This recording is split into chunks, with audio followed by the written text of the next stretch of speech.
Hey, what's going on, guys? Heads here from Infinity Loops, and Happy New Year.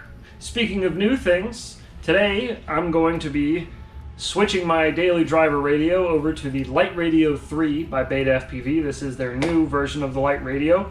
Mine has the built-in Express LRS 2.4 gigahertz.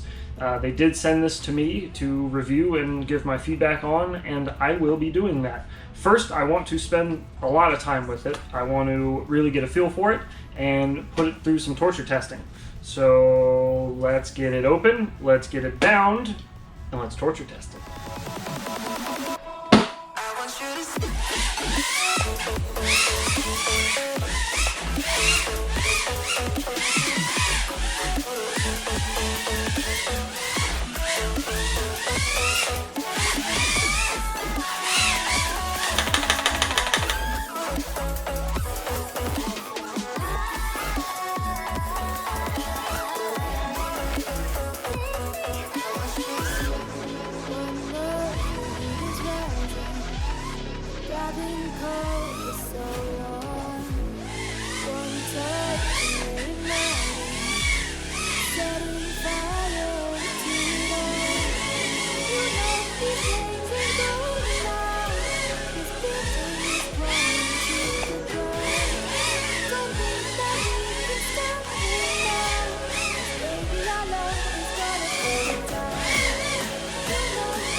Won't you make up your mind?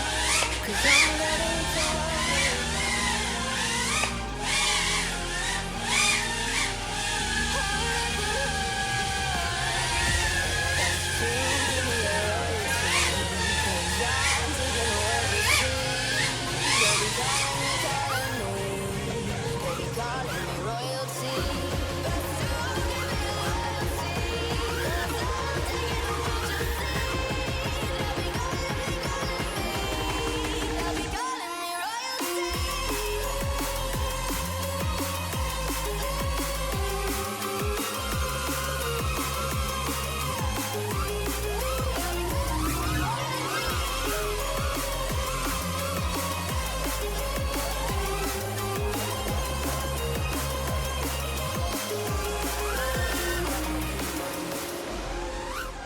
As the week went on, I tried to jot down pros and cons that I could think of or that jumped out at me as I was using the radio, and I wanted to go over those. As far as the pros, I think the built-in Express LRS first off should be mentioned, and just how simple it is to bind everything.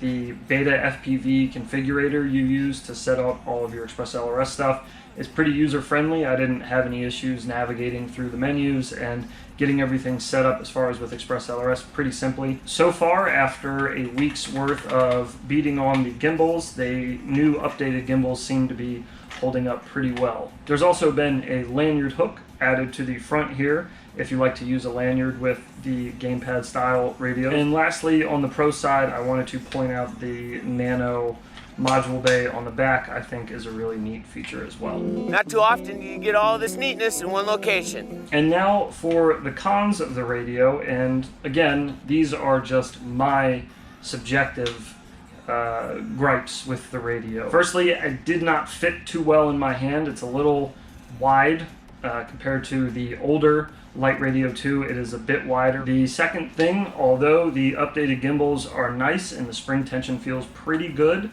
I don't like the fact that I can't adjust the tension on the throttle gimbal. It's very loose, and I am used to an extremely tight throttle, so that took a lot of getting used to. The next con for me would probably be the rockers and the clickers on the top. I'm not a huge fan of these in general. I like the LiteRadio 2 had these short stubby switches, kind of like the Tyrannus X Lite, which is one of the first radios I ever used and one of my favorites.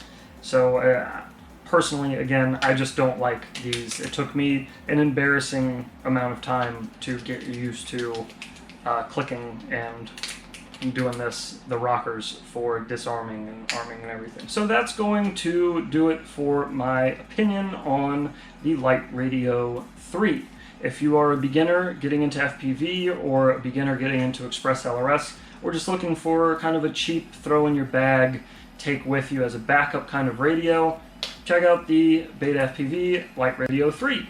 You might like it. Now that that is out of the way, we would like to start off the new year by extending to you in the year 2022 two $25 Race Day Quads gift cards.